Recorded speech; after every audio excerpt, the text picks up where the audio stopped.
तो बच्चों आज हम लोग बहुत ही इंपॉर्टेंट टॉपिक पढ़ेंगे prism. So in this chapter we have covered a lot of things, so we are going to start prism. Today we will start prism and we will learn many things about prism, like what is prism angle, okay, prism angle, what is refractive index of prism, कैसे निकालेंगे, okay, deviation angle, we will find deviation angle, okay, बहुत सारी चीज़ें prism में, बहुत सारे different different activities सारे पढ़ेंगे हम लोग। Okay, so let's start. चलो मैं एक प्रिज्म ड्रॉ करता हूँ।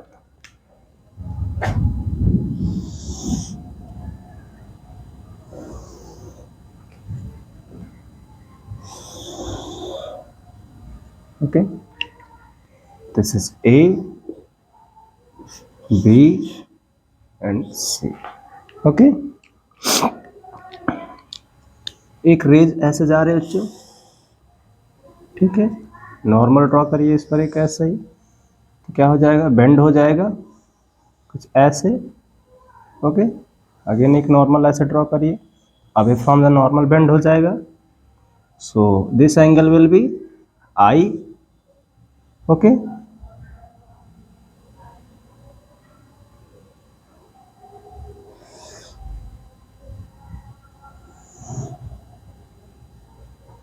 okay, this is angle R, okay, this is, ये हमारा इमर्जेंट एंगल है हमारा E, ठीक है बच्चों। This is, assume this is R1, R2, okay, any problem. चल ये एंगल, इसको पीछे एक्सटेंड करिए। प्रिज्म का फिनोमेना तो ये सब पढ़ा होगा आप लोगों ने, ठीक है। This angle will B, this angle delta, that is deviation. चलो अब बात करते हैं इस पर। देखो, इंसिडेंस रेज, ओके, ये इस सरफेस ए बी सरफेस पे ड्रॉप हुई, बेंड हुई टुवर्ड द नॉर्मल। देखो ये नॉर्मल था तो टुवर्ड द नॉर्मल, नॉर्मल की तरफ बेंड हुई, क्योंकि मीडियम रेयर से डेंसर, अगर इसकी डेंसिटी में n1, रिफ्रैक्टिव इंडेक्स n1, ये n2, ठीक है। चलो बात करते हैं हम आगे क्या क्या एक्टिविटीज़ हो रही हैं, कैसे क्या हो रहा है। तो देखो, एक सबसे पहले मैं इसको नाम दे देता हूँ M, इस पॉइंट को, okay, this point is N, okay. चलो बात करते हैं, और इसको दे देते हैं P, नाम दे दिया। अब देखो ध्यान से, ट्राइंगल एक क्वाड्रिलेटरल बन रहा है, AMNP, AMPN, ये क्वाड्रिलेटरल बन रहा है। और क्वाड्रिलेटरल में हमको पता होता है अपोजिट्स एंगल कितने होते हैं, 180 डिग्री। अपोजिट्स एंगल कितने होंगे बच्चों, 180 डिग्री, ओके। सो देखो मैं ऐसा लिख सकता हूँ क्या, angle A plus triangle MPN, angle A plus angle MPN equal to 180 degree है सब बच्चों, ओके, ठीक है। चलो इसमें आते हैं। देखो ट्राइंगल, अब ट्राइंगल देखो आप, ट्राइंगल MN एंड P में ये क्वाड्रिलेटरल, देखो हमने क्वाड्रिलेटरल कौन सा लिया था, AMPN, ठीक है। ट्राइंगल MNP में क्या हो जाएगा, देखो क्या मैं ऐसा लिख सकता हूं, R1 plus R2 plus triangle MPN equal to 180, क्या ऐसा लिख सकते हैं? बिल्कुल लिख सकते हैं। So this is angle equation first, this is equation second.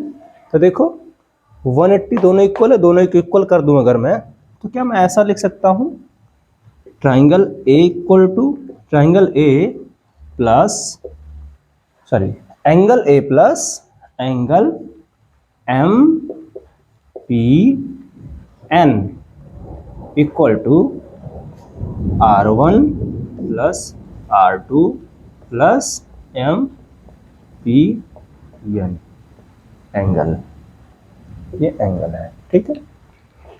Can be right like this, okay, we can write like this. So इसको कैंसिल कर सकते हैं हम लोग। अगर कैंसिल कर सकते हैं तो क्या हो जाएगा, एंगल ए, देखो can be right angle a equal to R1 plus R2, ये ऐसा लिख सकते हैं, या फिर नॉर्मली मैं इसको ऐसे लिख देता हूं, ए equal to R1 plus R2,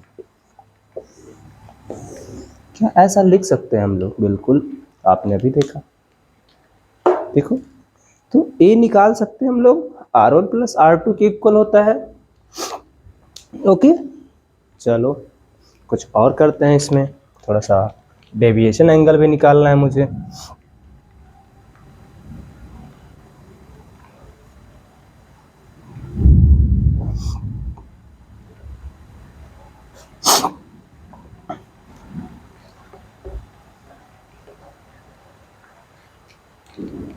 okay, देखो मुझे है angle a equal to R1 plus R2, okay.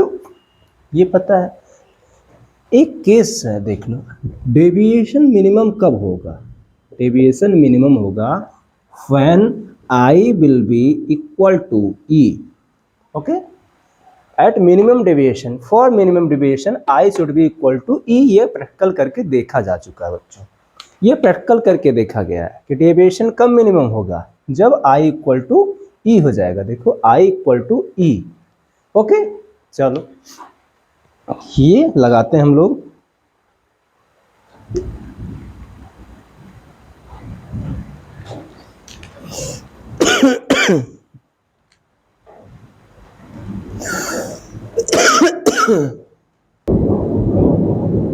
Okay continue करें बच्चों, कोई प्रॉब्लम? सबने नोट कर लिया होगा, ओके। सो देखो, ओके, ये angle, if this angle is I, सो ये पूरा एंगल कितना होगा? This angle also will be I, देखो ये पूरा एंगल कितना हो जाएगा, I, ओके। ये एंगल E है, ये एंगल कितना हो जाएगा, T, ये एंगल भी E हो जाएगा, ओके। चलो करके देखते हैं हम, आगे थोड़ा सॉल्व करते हैं। डेल्टा देखो, ये M, दिस इज O, अगर इस पॉइंट को O में लिख दिया, ठीक है, M O एंड N में डेल्टा क्या है?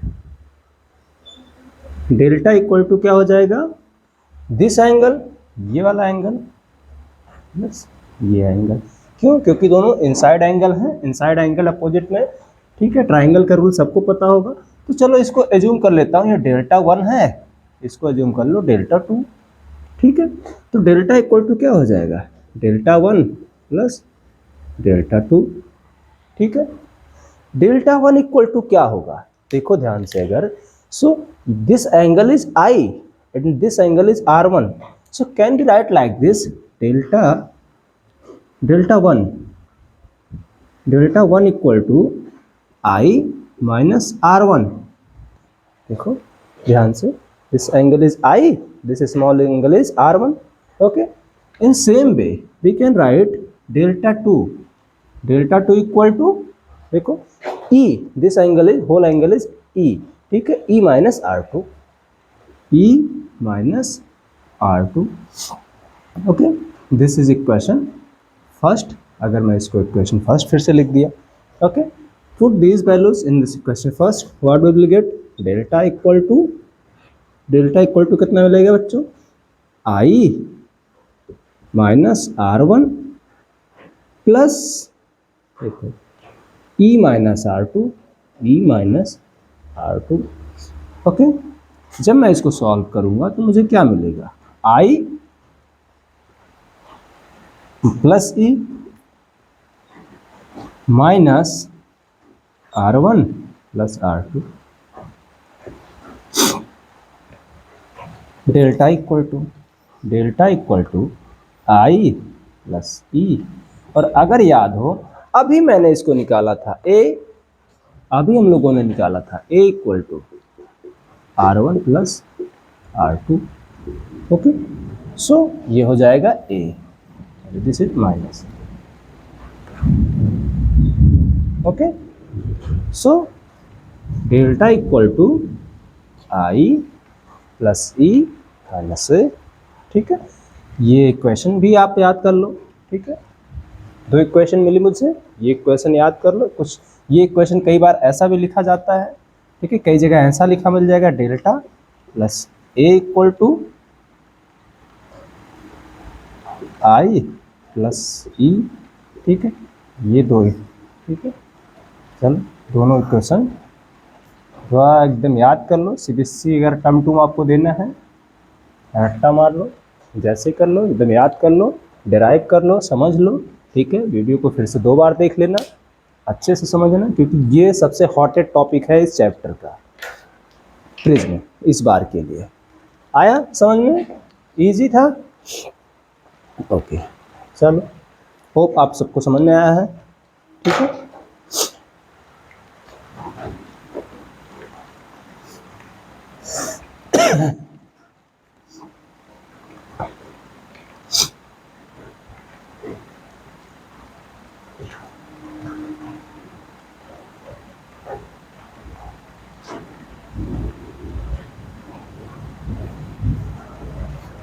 अगर याद हो बच्चों तो मैंने कहा था for minimum deviation I should be equal to E. Okay, I should be equal to E. So let us put this value here. ये वैल्यू यहाँ पुट करते हैं। So delta minimum equal to I, ठीक है, I plus I minus A। Okay, can be right like 2I minus A। ठीक है,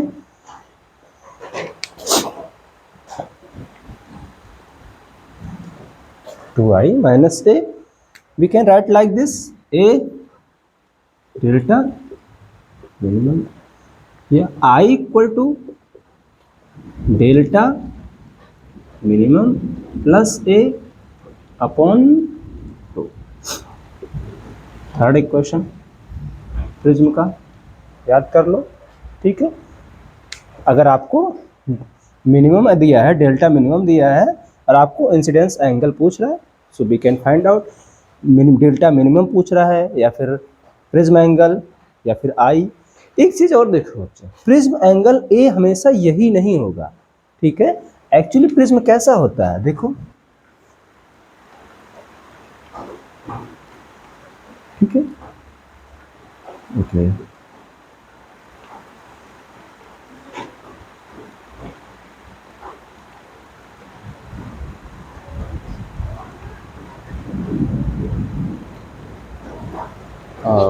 I think थोड़ा सा ठीक है,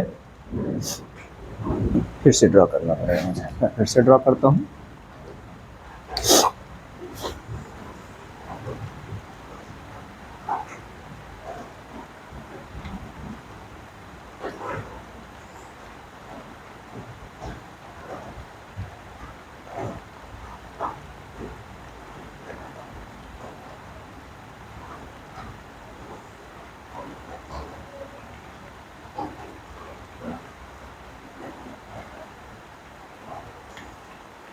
कुछ ऐसा होता है। ठीक है, अब अगर इस सरफेस पर ऐसे पास होगी, so this will be prism angle. ठीक है, रेज ऐसे पास होगी, then this will be prism angle. कुछ ऐसा समझो, अगर कोई रेज इस सरफेस को टच करके निकल गई ओके, इस सरफेस को क्रॉस, दो सरफेस को क्रॉस कर रहे हैं, then this angle will be prism angle. Okay, कोई रेज ऐसे जा रही है, then this will be prism angle. Okay, so जिन दो सरफेस को कट करेंगे that will be prism angle. Prism angle हमेशा ए ही नहीं रहेगा। ओके, हमको पता होना चाहिए बच्चों, जो दो सरफेस को कट करेगा, ओके, उन दो सरफेस के बीच का जो एंगल होगा that will be the prism angle. ठीक है, चलो, सो यहां से डेल्टा मिनिमम निकाल लिया आपने। ये इरेज कर रहा हूं मैं। कितने फॉर्मूले हम लोगों के पास आए? 3। A equal to R1 plus R2। Okay, हमने निकाला A plus delta equal to I plus E. हमने निकाला I equal to delta minimum plus A upon 2। Okay, we find out 3 equation. ये 3 इक्वेशन हमने निकाला।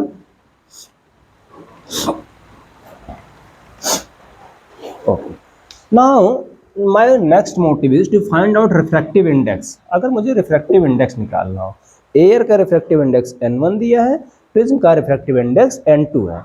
Okay, we have to find out refractive index. तो देखो n1 हम सबको पता, n1 साइन आई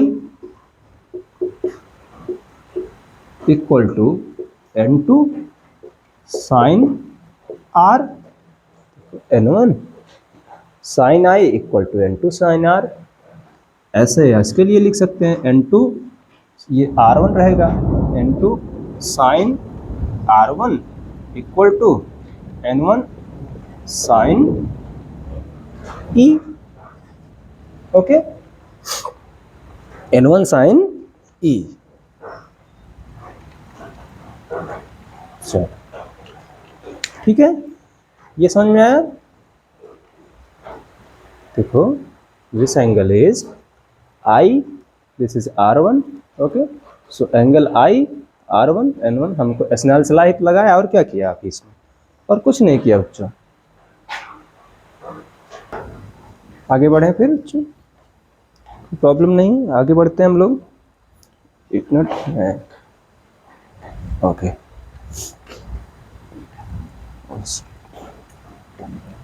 इसको मैं इरेज करता हूँ, थोड़ा स्पेस मिल जाएगा मुझे।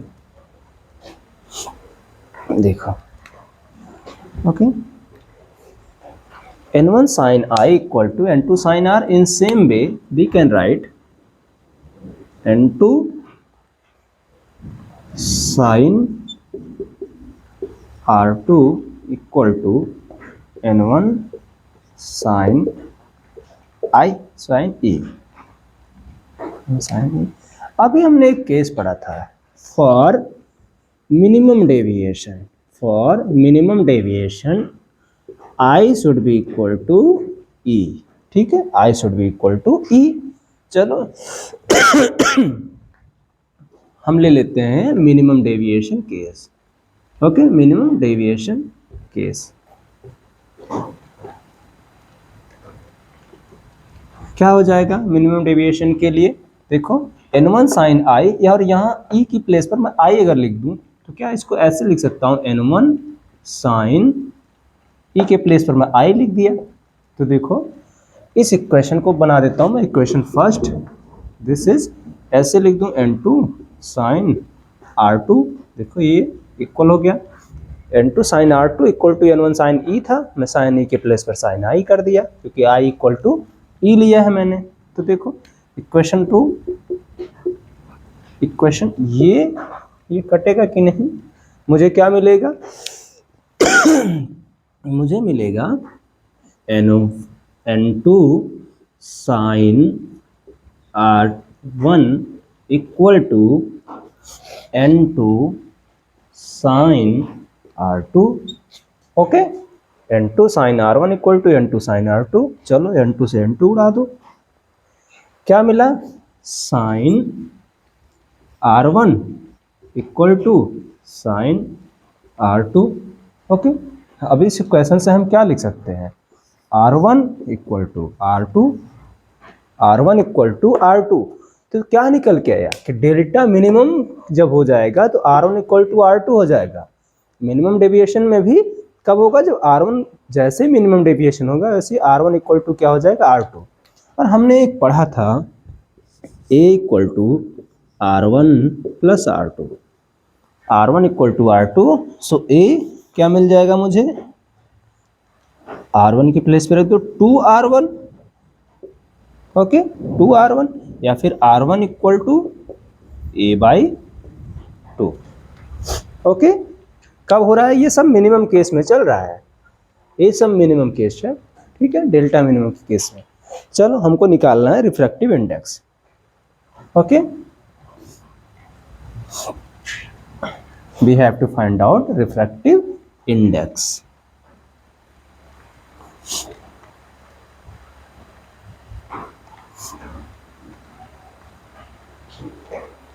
सो लुक, केस लेते हैं N2 sin R2 equal to N1 sin RIE, N1 sin E, ठीक है, या फिर E के प्लेस पर I आ रहा है आपका। देखो मुझे निकालना है रिफ्रैक्टिव इंडेक्स N2, N2 निकालते हैं, क्या हो जाएगा, N2 equal to N1 sine I के प्लेस पर, E के प्लेस पर मैं I लिख दूंगा क्योंकि मिनिमम केस है, तो I इक्वल टू E हो जाएगा, ओके, अपॉन साइन R2, ठीक है, देखो साइन R2, ओके। अब देखो N2 इक्वल टू क्या हो जाएगा, I इक्वल टू क्या निकाला था हमने, अगर किसी को याद हो, I equal to A plus delta minimum upon 2, okay, याद है ये, होप सबको याद है। तो देखो N1 sine A plus delta minimum upon में 2, ओके, होल, ठीक है, साइन R2, देखो अगर यहाँ से मैंने R1 निकाला है, R1 इक्वल टू A/2 है, और यहाँ अगर मैं R1 लिखता तो क्या मैं इसको ऐसे भी तो लिख सकता था, देखो R2 के प्लेस पर R1 रख दिया था, यहाँ R1 के प्लेस पर R2 रख दूँ तो क्या हो जाएगा 2R2, या फिर R2 इक्वल टू A/2, तो देखो R2 equal to A/2, so can be right like this, N2 equal to sine A/2। So using this formula we can find out refractive index of the prism. Hope prism, ठीक है, prism का सारा part आपको समझ में आया है। In next lecture we will do some numericals and we will do another type of instrument, okay, optical instrument, ठीक है, ये prism के बारे में पूरा था, ओके, थैंक यू बच्चों। ओके, आई थिंक नीचे से स्क्रीन कट गई बच्चों, तो मैं इसको ऊपर लिख देता हूँ, ठीक है, हो सकता है मेथड सबको समझ में आए, नेक्स्ट लेक्चर्स में ये ध्यान दूंगा कि स्क्रीन नीचे कट गई, ध्यान नहीं दिया मैं, ठीक है, मैं ऊपर लिख देता हूँ, N2 इक्वल टू क्या हो जाएगा, N1 sine A plus delta minimum upon 2, okay, upon sine A/2, और ये भी शायद कट रहा है तो मैं इसको ऊपर लिख देता हूँ यहाँ से, ठीक है, देखो R1 इक्वल टू R2 आया तो A इक्वल टू क्या हो जाएगा, R1 के प्लेस पर R2 रखो तो 2R1 हो गया, या 2R2 मैं लेता हूँ, ठीक है, R1 R2 दोनों, या R2 इक्वल टू A/2, ठीक है, यही वैल्यू मैंने यहाँ रखा है R2 के प्लेस पर, ठीक है, गॉट इट, ठीक है। अगले लेक्चर से नीचे में ज़्यादा नहीं लिखूँगा, ऊपर ही लिखूँगा, क्योंकि in next lecture we will do another type of optical instrument, okay, and we will do some numericals also about prism, okay, so prism के बारे में इतना ही है आपके सिलेबस में, बहुत इजी है, बस थोड़ा सा रिवाइज करिएगा बच्चों, मिलते हैं नेक्स्ट लेक्चर में।